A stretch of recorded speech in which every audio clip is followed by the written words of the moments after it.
आज का टॉपिक है 12th class business studies. Planning वाला हमारा चैप्टर चल रहा है। इसका वीडियो 2 है आज, और इसमें हम देखेंगे आज limitations and process of planning. पिछले वीडियो में हमने प्लानिंग की डेफिनेशन, इसकी इम्पोर्टेंस और कैरेक्टरिस्टिक्स के बारे में बात करी थी। आज हम इसकी लिमिटेशंस और इसका प्रोसेस देखेंगे हम। तो पहले है लिमिटेशंस। तो लिमिटेशंस में सबसे पहले लिमिटेशन है कि प्लानिंग क्रिएट्स रिजिडिटी। रिजिडिटी मतलब फ्लेक्सिबिलिटी ख़त्म हो जाती है इससे, क्योंकि एक काम निश्चित हो गया है और वो काम किस रास्ते से होकर गुजरना है, किस तरह से करना है, वो एक निश्चित हो गया, तो रिजिडिटी हो जाती है उसमें। क्या मतलब है इसका? Although the quality of flexibility is inherent in planning. वैसे तो प्लानिंग में फ्लेक्सिबिलिटी होती है कि जैसी सिचुएशन चेंज हो आप उसमें थोड़ी बहुत तब्दीली कर सकें, वो फ्लेक्सिबिलिटी होती है। Meaning thereby that in case of need changes can be brought in, but it must be admitted that only small changes are possible. और ये भी बात हमने ध्यान में रखनी है, चेंज तो हम कर सकते हैं लेकिन ओनली स्मॉल चेंजेस की जा सकती हैं। आप कोई बड़े पैमाने पर इसमें चेंजेस नहीं कर सकते। Since it is not possible to introduce desired change according to the change situation, the organisation loss many chances of earning profit. अब क्योंकि चेंजिंग कंडीशंस के अकॉर्डिंग हम नहीं चेंज कर सकते इसको, तो इसके कारण कई बार कंपनी को, जो कई बार बिजनेस को जो है, ऑर्गेनाइजेशन को हैवी लॉसेस भी लेने पड़ते हैं।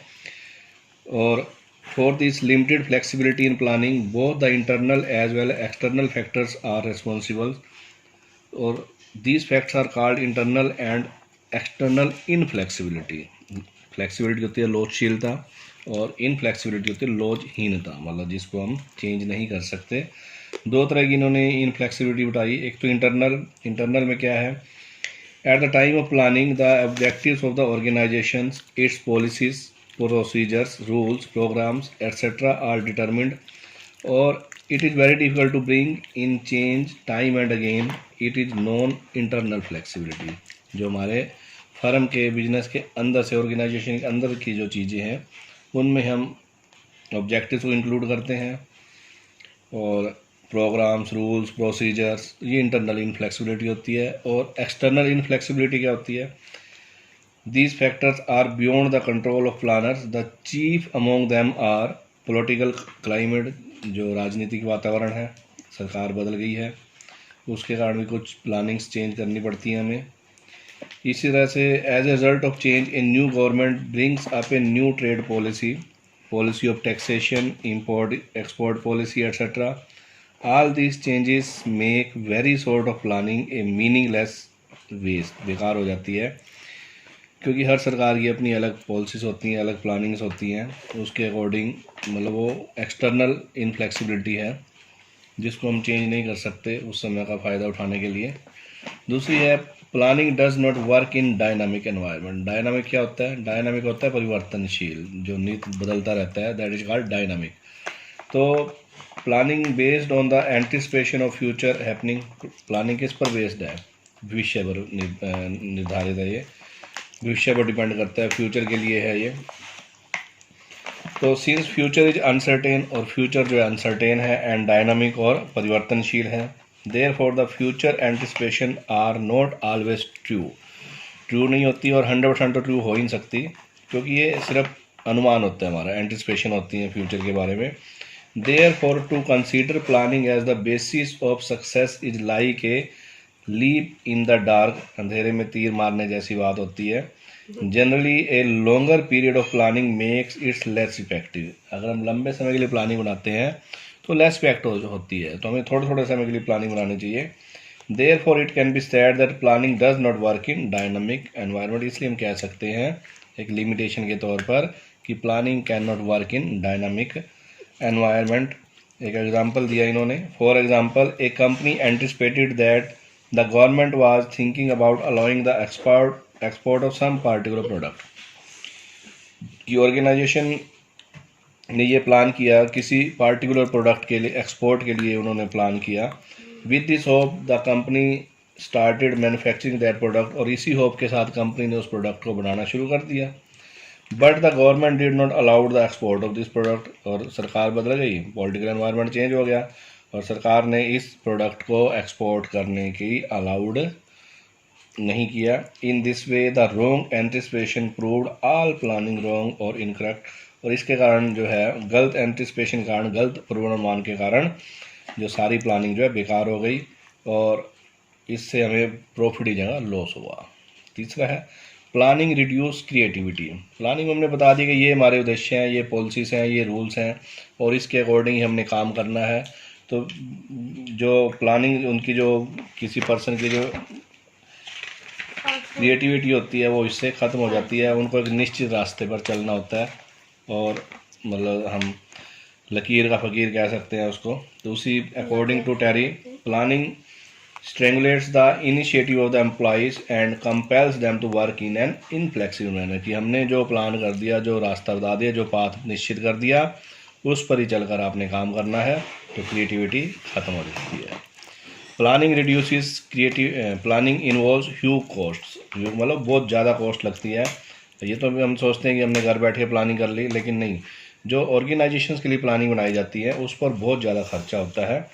Planning begins meaningful only after traversing a long path. एक आगे हम इसके प्रोसेस पढ़ेंगे तो देखेंगे कि एक लंबे रास्ते से होकर प्लानिंग तैयार होती है।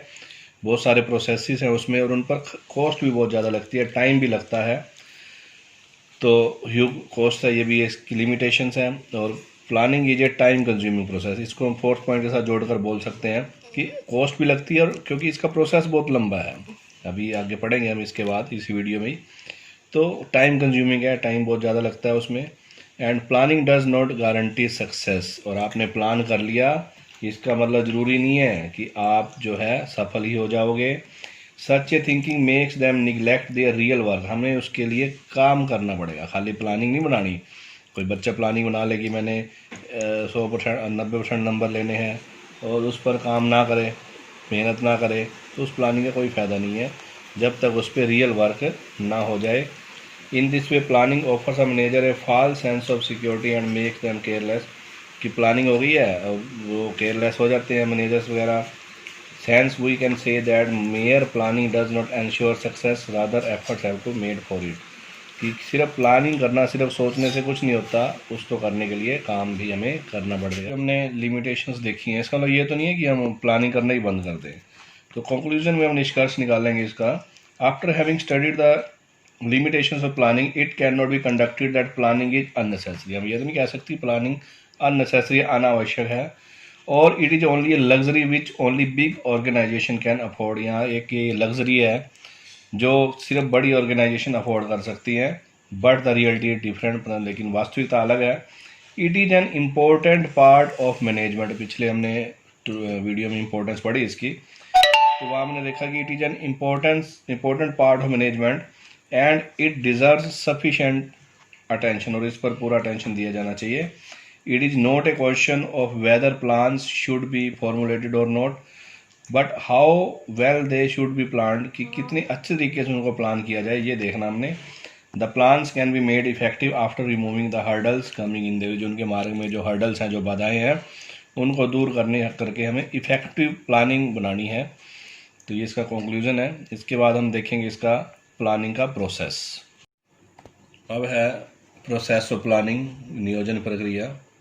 तो इसमें 7 स्टेप्स हैं, पहले हम स्टेप्स पढ़ लेते हैं सारे। सबसे पहला स्टेप होता है सेटिंग ऑब्जेक्टिव्स, फिर developing premises, identifying alternative course of action, evaluating alternative courses, selecting an alternative and implementing the plan, follow up action. तो आपने ऑब्जेक्टिव सेट करने से लेकर प्लानिंग को इम्प्लीमेंट करके और उसको बाद में फॉलो अप भी लेना है, इन सब के बारे में शॉर्ट में देखेंगे हम।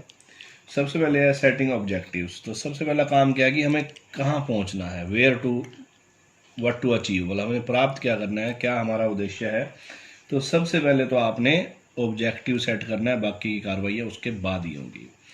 तो ऑब्जेक्टिव्स में क्या है, for example a company wants to raise its sales to ₹2000 crore, एक कंपनी अपनी जो सेल है उसको 2000 करोड़ तक बढ़ाना चाहती है। This is the organisation objectives. Thus, this objective can be defined in this way. Say the company has 4 major products and their expected sales are 1000 crore, 500 crore, 300 crore and 200 crore respectively. In this context the objectives of different departments will be determined. तो सबसे पहले हमने objective determine कर लिए कि हमें 2000 करोड़ की cell तक पहुंचना है। अब इसी ऑब्जेक्टिव को ध्यान में रखते हुए, फिर कोई भी ऑब्जेक्टिव हो सकता है फर्म का, तो सबसे पहला हमें ये देखना है कि हमें पहुंचना क्या है। बाकी बातें तो बाद में डिसाइड करेंगे कि कैसे पहुंचना है, पहुंचना क्या है, कहाँ पर है हमें। दूसरा है डेवलपिंग प्रमाइसिस। अब ये जो आपने ऑब्जेक्टिव निर्धारित किए, इनके मतलब एक तरह का आलोचनात्मक पक्ष देखा जाएगा यहाँ पर कि उसके प्रमाइसिस डेवलप किए जाएंगे। The basis of planning are those factors which influence the possible result of different alternatives before taking a final reason about any alternative a forecast of these assumption is made. ये जो हमने assumption सोची है, जो objective सोचे हैं, इनका मतलब सोचा जाएगा इसका कि क्या ये पॉसिबल है या नहीं है। मतलब डेवलपिंग प्रमाइसिस डेवलप किए जाएंगे। प्रमाइसिस दो तरह की हो सकती है। एक तो है इंटरनल में, क्या आ गया आपका capital, labour, raw material, machinery, कि हमारे पास इतनी कैपिटल है, इतनी लेबर है, रॉ मटेरियल है, पर्याप्त मात्रा में मशीनरी है कि हम ये ऑब्जेक्टिव अचीव कर सकते हैं कि नहीं। और एक्सटर्नल में है कि गवर्नमेंट पॉलिसीज, बिजनेस कंपटीशंस, दूसरे बिजनेस का कंपटीशंस है कि नहीं, कैसा है, test of customers and rate of interest, rate of tax etcetera. ये एक्सटर्नल प्रमाइसिस, इन दोनों को हम डिस्कस करेंगे। एग्जाम्पल दिया जैसे एक company wants to expand it business, एक कंपनी अपना बिजनेस एक्सपेंड करना चाहती है। It has an alternative to establish a factory in rural area. उनके पास एक ऑप्शन तो ये है कि वो किसी ग्रामीण इलाके में फैक्ट्री स्थापित कर दें। In this case the internal premises can be capital, raw material, availability of raw material, labour. And external premises क्या हो सकते हैं कि इंडस्ट्रियल पॉलिसी क्या है कंपनी की, गवर्नमेंट की। The manager shall have to make a forecast of all. उसने ये सारी अजम्पशंस देखनी है, लिख लेनी है, चेक कर लेनी है। In other words it shall have to be considered that necessary capital, raw material, labour will become available. अगर वो अवेलेबल ही नहीं है तो इस ऑब्जेक्टिव का कोई फ़ायदा ही नहीं है। तो हमने प्रमाइसिस डेवलप करने हैं। फिर तीसरे नंबर पर आता है, ये स्टेप बाय स्टेप ही चलेगा, identifying alternative course of action. देखो आपने ऑब्जेक्टिव्स अचीव करने हैं, उसको अचीव करने के कई तरीके हो सकते हैं। अल्टरनेटिव कोर्सेज मतलब जो उन तरीकों को पहचानना जितने तरीकों से वो काम किया जा सकता है।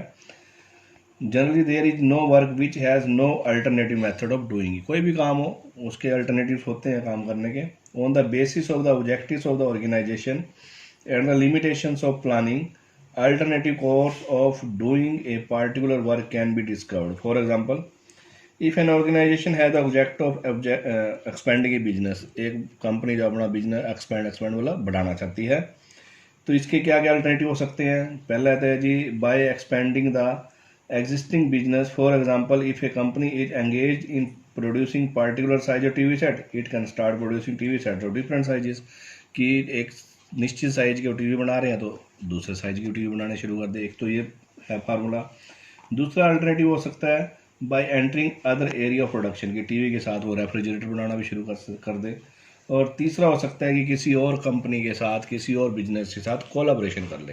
ये तीन अल्टरनेटिव कोर्सेज हो गए, ठीक है। तो ऑब्जेक्टिव था हमारा एक्सपेंड करने का, हमने 3 अल्टरनेटिव कोर्सेज चुन लिए। 3 चुने नहीं अभी, मतलब हमने 3 डिसाइड किए। अब इन तीनों को इवेल्युएट किया जाएगा, जो ऊपर अल्टरनेटिव आए हमारे पास।